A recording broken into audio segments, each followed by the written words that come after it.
Estamos de regreso con más de Mega Noticias. Gracias por continuar con nosotros. Vamos a platicar con el doctor Andrés Castañeda, como se lo anunciaba hace unos momentos. Él es coordinador de salud y bienestar de nosotros e integrante del colectivo Cero Desabasto. Doctor, gracias por estar en Mega Noticias. Hola, ¿cómo están? Muy buenas tardes.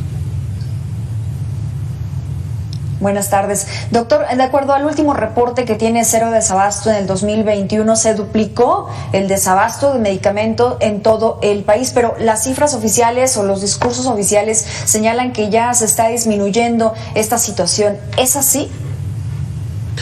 Pues mira, no tenemos datos de que así sea, ¿no? Los reportes que seguimos obteniendo de las personas, de las y los profesionales de salud que reportan en cerodesabasto.org no parecieran indicar que hay una solución. Y al mismo tiempo tenemos ya datos en un informe que estaremos compartiendo este mes que entra, en donde vemos, por ejemplo, al cierre de 2021, el IMSS reporta no haber negado más de 18 millones de recetas a sus derechohabientes. Esto es extraordinario, esto nunca se había visto en la historia del IMSS. Para que se den una idea a quienes nos escuchan, el IMSS emite alrededor de 17 millones, o es lo que emitió en promedio mensualmente, y estamos teniendo recetas negadas más de un mes entero, ¿no? Y esto sin contar las que se emiten parcialmente, nada más que sigue faltando algún medicamento en la receta. Son muchísimas recetas las que se están negando o no surtiendo efectivamente cada mes a las y los derechohabientes del IMSS, y esto se replica para el resto de los subsistemas, incluyendo IMSS, ISSSTE, el INSABI, la SEDENA, la SEMAR, inclusive Pemex, que son instituciones que usualmente tienen más presupuesto, pues están presentando datos extraordinarios de desabasto. Entonces nos seguimos muy preocupados quienes integramos el colectivo Cero Desabasto, y bueno, esperamos que esto se pueda regularizar cuanto antes, pero no se ha dado, que ese es el meollo del asunto. Si no hay, después de estos años en donde hemos visto cómo se ha agudizado el desabasto, no hay una propuesta diferente para solucionar este problema. Esto es gravísimo, doctor. Estas recetas completas que no han podido ser surtidas, significa que las personas no han podido seguir con su tratamiento, significa que las enfermedades que padecen es posible que se agraven y después, por consecuencia, dependiendo de la enfermedad, también puede llegar a derivar en la muerte. ¿No es así, doctor? Sí, sin duda. Digo, hay diferentes tipos de consecuencias de corto, mediano y largo plazo, ¿no? La primera, y es la más común, es que las personas tengan que desembolsar de su dinero, ¿no? Quienes pueden, quienes están en esas posibilidades, para ir a la farmacia de enfrente o de su preferencia a comprar el medicamento, que depende de la enfermedad, pero hay enfermedades que el costo de los medicamentos para atenderlas es muy alta. Por ejemplo, el caso de las personas que viven con un trasplante no pueden darse el lujo de no tomar su medicamento, y el tratamiento mensual ronda entre los 8 y los 16 mil pesos, y eso, digamos, no es opcional, ¿no? Quienes padecen diabetes, quienes padecen hipertensión, pues tienen que también tomar sus tratamientos diarios para evitar que se suban los niveles o de glucosa o de la presión, y así controlar su enfermedad y evitar complicaciones a mediano y largo plazo. Estamos teniendo también desabasto en términos de vacunas que previenen enfermedades a largo plazo. Entonces, el problema del desabasto, tenemos consecuencias directas, como es a la salud y económicas, pero también indirectas. Hemos observado, por ejemplo, cómo ha aumentado el número de medicamentos falsificados al abrirse la puerta por la necesidad de las personas de conseguir medicamentos a menor precio en venta en tianguis o en otros establecimientos no avalados por la autoridad. Pues estamos viendo cómo aumenta el número de reportes y alertas por medicamentos tanto robados como falsificados. Al mismo tiempo también las personas con la necesidad, con la urgencia de conseguir su medicamento, pues han interpuesto también procesos legales como amparos que 2020 y 2021 han tenido un aumento muy importante con respecto a lo que estábamos viendo desde 2017. Pero estos procesos legales, doctor, refiriéndome a lo último señalado por usted, ¿realmente ha servido para que de todas formas la autoridad de salud pues acate indicaciones de algún juez para que les surtan el medicamento, o es que simplemente no hay en el país? Y se lo pregunto porque también se estaban presentando problemas en cuestión de la logística, de la entrega, de la organización que tiene como tal la autoridad. ¿Sigue siendo esta una de las problemáticas? Porque lo platicábamos el año pasado. Sí, esto que nos dice Smith sí es real, ¿no? El problema es sistemático, es decir, abarca todas las patologías, abarca todas los estados, todos los subsistemas. Sin embargo, quienes han interpuesto una queja, en la mayoría de los casos, pues por ley, ¿no? Tienen que cumplir, y lo que está pasando es que quienes están interponiendo este tipo de procesos, pues tienen más la atención de la autoridad. Y entonces, si hay poquito, pues se le da primero a quienes han interpuesto el proceso legal, y esto un poco vuelve o tiene la consecuencia que, aunque los procesos legales y los amparos son una vía útil para hacer valer nuestros derechos, pues tiene que ver también que esta vía a veces solo la pueden usar o la tienden a usar más quienes están en mayores condiciones de privilegio por tener un abogado o una abogada, o estar de la mano de una organización, vivir en alguna zona en donde llegamos quienes podemos apoyarles, y dejan mucho más desamparadas a las personas en mayores condiciones de vulnerabilidad, que justo ese es el problema, ¿no? Cuando un sistema tan importante como el de salud falla, quienes se ven mayormente afectados son las personas que viven en mayores condiciones de vulnerabilidad por no poder hacerle frente desde otros lados, como pagar su medicamento o pedir ayuda a través de una organización.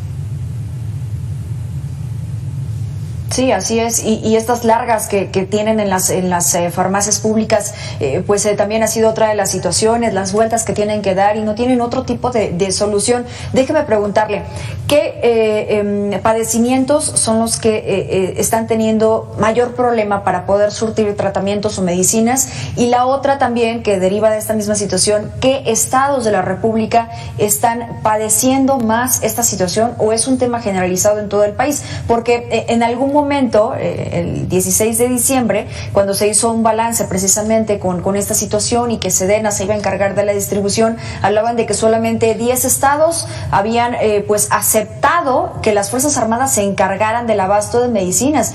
Vamos, ¿y esto tiene que ver con ese desabasto? Mira, sí, el problema es generalizado, como decía.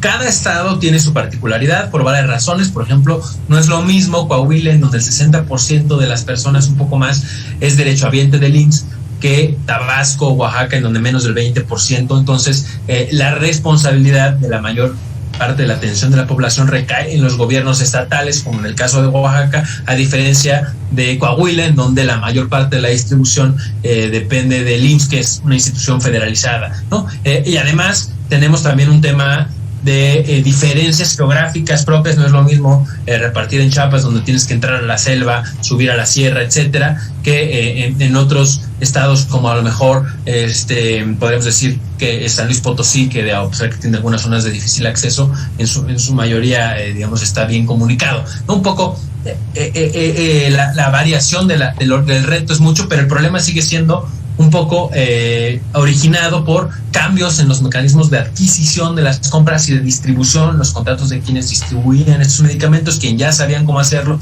tenían la infraestructura, el conocimiento, la capacidad, tanto técnica como logística para hacerlo, que se desmanteló por una decisión unilateral de la autoridad, y que hoy estamos buscando alternativas, pero vemos desabasto, como te decía, generalizado, aunque por ejemplo en los reportes de la plataforma Cero Desabasto sí vemos que quienes más han emitido un reporte son las personas que padecen cáncer, después quienes padecen diabetes, después enfermos que han recibido un trasplante, después tenemos quienes padecen hipertensión, en quinto lugar tenemos enfermedades relacionadas con la salud mental, tan importante ahora con la pandemia, y le siguen el resto de las enfermedades, es decir, no hay una que se salve. Tenemos reportes de enfermedades gastrointestinales, oftalmológicas, reumatológicas, de trauma y ortopedia, etcétera, etcétera, y bueno, ¿no? O sea, el problema es mucho más grande de los números que podemos obtener, o sea, eso lo sabemos, los datos que llegamos a obtener son la punta del iceberg de un problema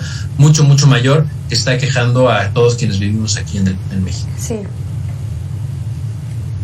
Sí, la gente que no reporta y que sigue esperando el medicamento, o la gente que tiene para adquirir el medicamento o pide prestado o en fin. Ahora, estamos hablando, doctor, me estaba yo refiriendo solamente a medicamentos o tratamientos, pero usted hizo referencia a vacunas diferentes a COVID, e incluso material también hace falta.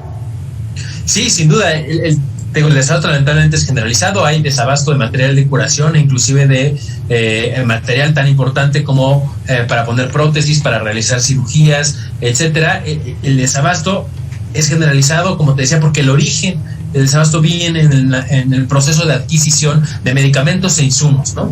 Y hay insumos que son un poco más fáciles de conseguir o que hay mucho mayor oferta, y otros que son un poquito más especializados, que dependen de procesos más delicados, y que haber generado esas decisiones unilaterales, sin conocimiento, sin un proceso previo, sin generar confianza en los mercados, pues está derivando en licitaciones desiertas, como lo estamos viendo, en claves de adjudicación directa, con aumento en los costos y en una serie de problemas que terminan como consecuencia en un desabasto sistemático, generalizado, y quienes pagan los platos rotos son las y los pacientes.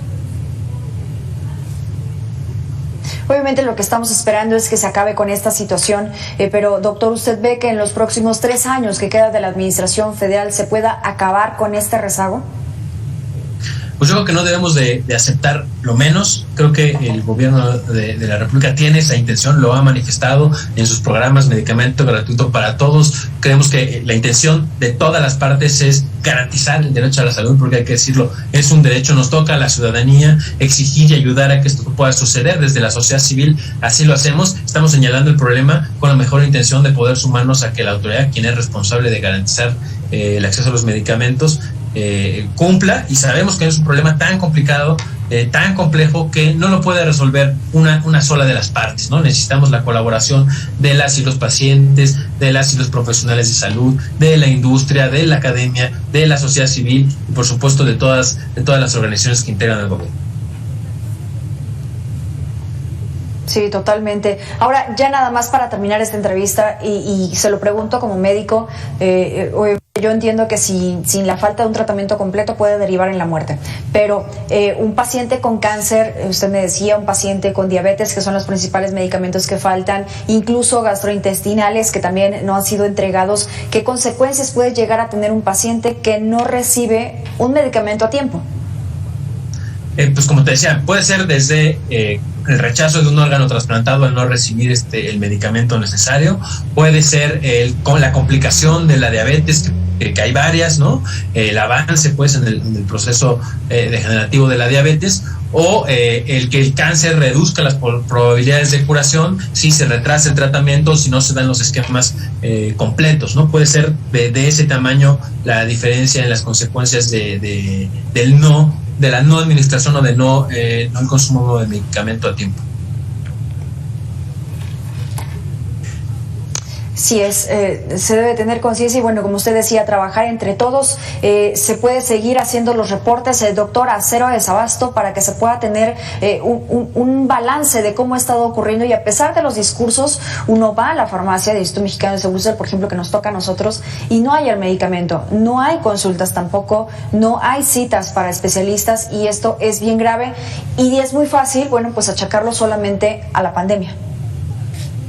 Así es, eso es importante decir, Mitzi, no es culpa de la pandemia, es culpa de malas decisiones administrativas por parte de la autoridad. La pandemia, por supuesto, ha traído sus complicaciones adicionales, pero no es la pandemia la que está generando esta gran crisis. Y sí, si nos pueden ayudar pacientes, familiares de pacientes o colegas, compañeros de salud, personal de enfermería, de medicina, a reportar en cerodesabasto.org cuando no reciben un medicamento, no tienen insumos o medicamentos para trabajar. Así es, incluso se pueden llegar a conseguir con otras organizaciones, en fin, es toda una logística bien armada, esta sí, por lo menos, de ustedes que lo integran, pues diferentes organizaciones. Gracias, doctor Andrés Castañeda, coordinador de salud y bienestar de nosotros e integrante también del colectivo Cero Desabasto. Gracias por sus minutos con Mega Noticias. A ustedes, bonita tarde.